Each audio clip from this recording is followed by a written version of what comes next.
guys, this is Miriam at High Life Auto. I'm out doing a video test drive on a 2017 Nissan Pathfinder. If you've never been on my video test drives before, the way it works is I drive the vehicle on video and I tell you what I see, hear, think, smell, and feel to give you the best indication of being in the driver's seat without actually being in the driver's seat.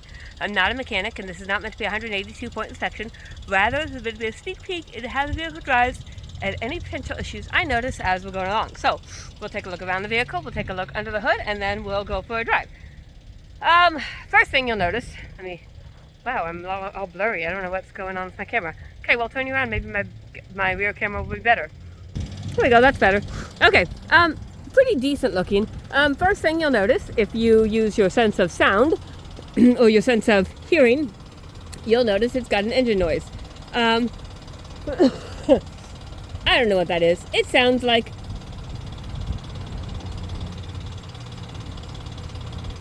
lifters, sounds like ticking. I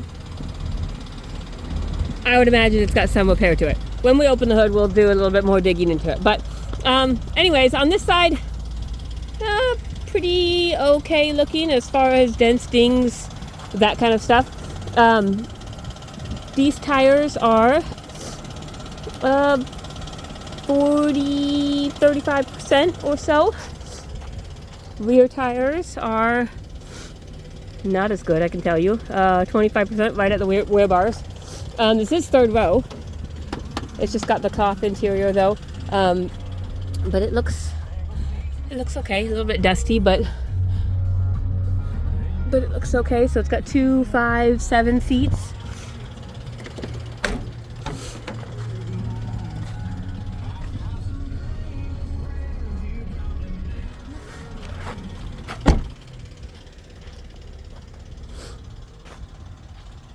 Got your tow package down there and your backup, like your sensor alarm thingies. Let's see, that's my thing. And so those seats will go down and they'll fold flat.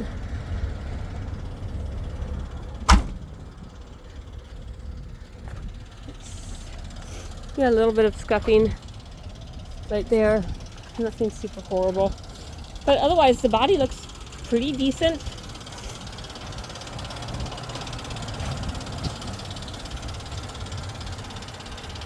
Even on the front, there's really not a whole lot of body stuff going on. Alright, under here. You do have the noise. I just got done replacing that dumb battery. It's a beast. It's just a pain in the butt to replace. Let's see. All your fluids looked good. Let's see if this comes off easily. I don't remember if it does or not. Let's see. Let's get my hood up. So if you don't want something to work on, this is not the car for you. I'll tell you that. If you're okay with some kind of project, this might be it.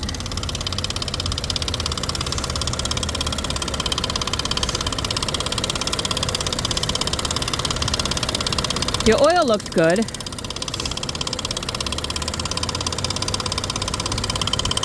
It definitely feels like it's on this side, whatever it is.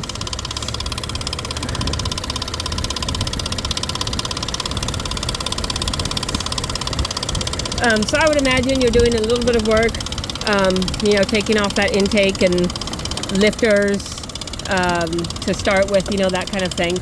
So it's a little bit of a project. Matt and I have a love-hate relationship with these Nissans, simply because, for the reason you're seeing here, I'm going to put you down so the camera's going to kind of suck for a minute. For the reason you see here is they are packed. They're packed in here. They have everything all in a tiny little space, and you have to make everything fit. So we have done work on Nissans. We've done actually on a Pathfinder. We did a head job, and it was a pain in the butt. So it's doable, because Nat and I are not mechanics. It's doable. It's just a pain in the butt, just because everything's so tight in there, and it's it's just a pain in the butt. You don't really need any super special tools other than like your main shop tools, you know, and stuff that we got on, you know, Amazon and stuff like that. But you know, it's a job, so it's not something, if you don't want to do a job, then not a truck you want. But anyways, 121,000 miles. Oil change has been just done, so it's been kept up to date. It's been maintained anyways. Club car wash, I mean, that doesn't mean a whole lot, but it did have some check engine lights when it went through the auction. Like I said, I replaced the battery, which is gonna, it should probably clear everything. There might be some pending codes in here that I'll check. Let's see if there's, so there's your camshaft position 14, 17. Those are pending, so we'll see if those pop up. There's nothing stored. Okay, so we'll see if any check engine lights come on by the end of the drive. Otherwise, you know, if there's lights on when you come, definitely we'll pull them for you and see what they say. But there were some at the auction, and then just, you know, by having the battery out and stuff, it did clear. So there's that. We've got the AC on, and the AC is cold. Got the radio on. The radio does work, and you've got kind of your fancier stuff as far as you've got the Sirius radio and all of that. Let's see, AC. We're going to turn our radio off though, so that we can hear everything else going on with the car. And that noise is not nearly as loud from in here, but it is quite a bit louder out there. So let's see if there's any messages. Tire pressures appear while driving, so we'll see if the tire pressures come on. This is 4-wheel drive. Audio off, no warnings. Let's see. Okay, well, let's go to the tire pressure one, just so we can see what those are. I don't know if Aiden aired up these tires or not. He was supposed to, but we'll see. Okay, check our windows. Obviously, our driver's side window works. Our passenger side window works.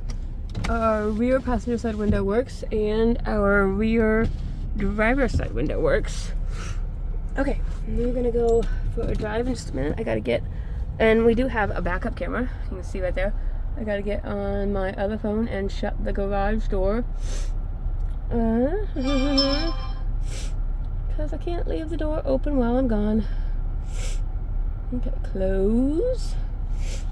And that should be closing. There are good things about technology, because now I don't have to like actually get a key and lock a door. I can just press a button and my door starts shutting. I don't know if you probably can't see that, but anyways, let's go for a drive and see what we've got. Sorry about all the sniffling. This weather is crazy with the stop and go and cold and hot, and it's driving me absolutely insane, and my body doesn't know what to do with it. Okay, so we wait for cars because we don't want the cars to hit us.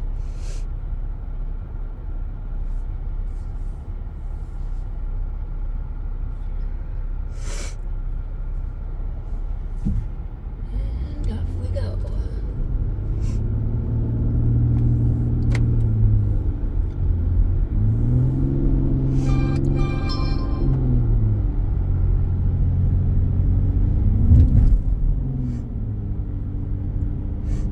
Outside of the whole love-hate relationship that Matt and I have with Nissans because of the repairs, they really are good cars.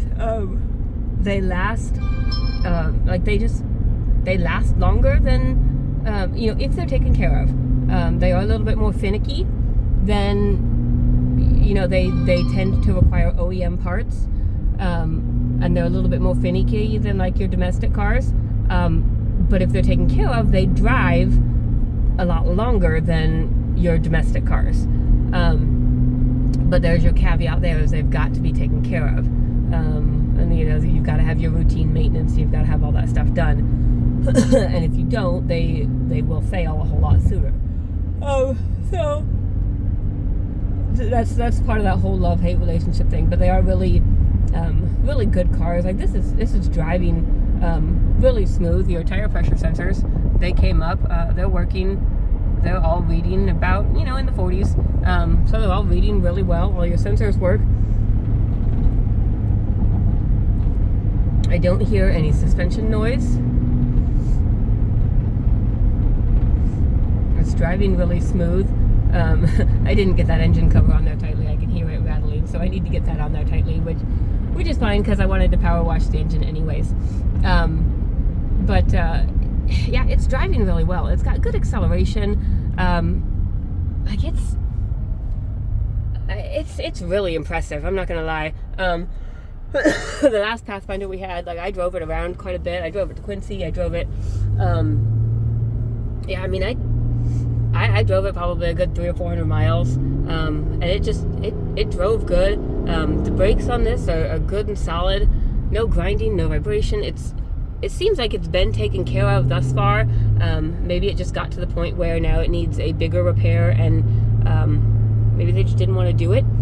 And so, hey, look, there's a Cybertruck. I really don't know that I get those. I get the electric thing, but they're so ugly. Okay, that's my soapbox right there. I don't know. I really think this is a good running vehicle. Everything seems to work. It's got good acceleration. If you're not familiar with like a CVT transmission and how they work, you can look it up on YouTube or so. They're a little bit different than your normal one. It's nothing that you have to do differently. It's just, when you're in the car, it might feel a little bit different for the first time. You'll just, see your RPM gauge a little bit differently. But it's nothing that you have to do differently. And it's supposed to be more efficient, and it's supposed to be a longer transmission life. Who knows? The different brands have CVT transmissions, and some are better than others. Just kind of depends on the vehicle. But yeah, some people just they don't know how they work, and they get they're like, oh, that's not running right. But it's just working like a CVT transmission. So I don't know. So take into consideration the engine noise. Take into consideration that there are or will be check engine lights. I don't have any check engine light now. Let me see if there's any additional codes on here since we started. Let's go back to this module.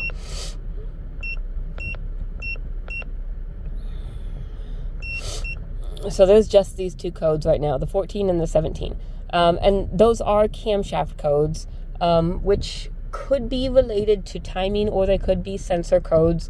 The thing that I've learned about check engine codes is they are not necessarily what they say. They could be pointing to another problem that just because it says O2 sensor doesn't mean that it's the O2 sensor that's failing. It just means that something else is causing the O2 sensors to read wrong.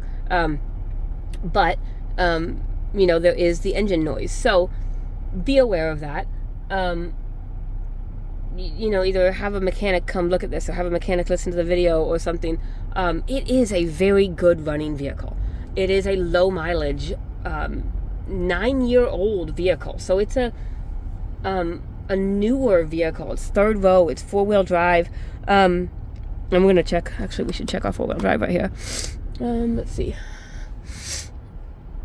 Okay, I think we're in 4-wheel drive lock. So let's get up here and let's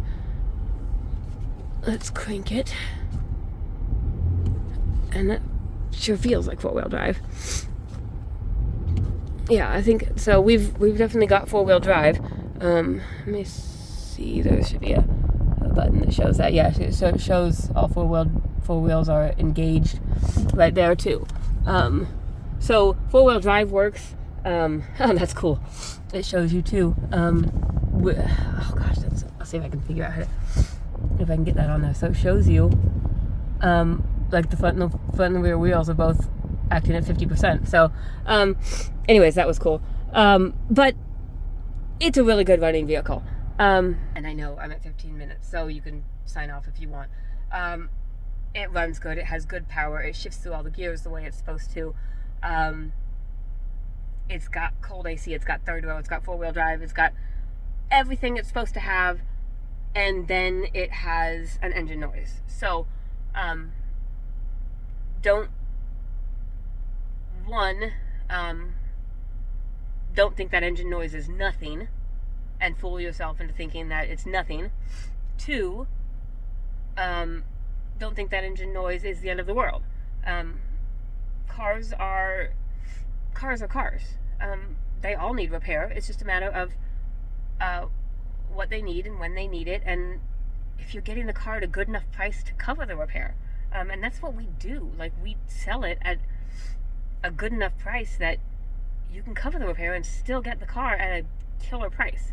I mean, if you bought this car at retail price and then you had to pay to have it repaired, well, yeah, then it's stupid. But if you buy it at the prices we sell them at, and then you repair it, and then you still get it at a good price, that's completely different. So, but it all has to do with what your capability is, too. If you're not capable of fixing whatever that noise is, then don't buy it. Or if you don't have the money to fix whatever that noise is, don't buy it, because then it's just going to be a headache, and then you're just going to be pissed off at me. I'm not going to lie, because it's not going to be what you need it to be. So, that's why I do these videos, guys. Because it's an awesome vehicle. But it does have something going on with it. Something's going to need repaired. So, take that into consideration. If you have any questions, I'm an open book. I'll tell you what I know, which isn't much, but I know much. I know some. A little bit. My cell phone is 309-267-7200. Thank you.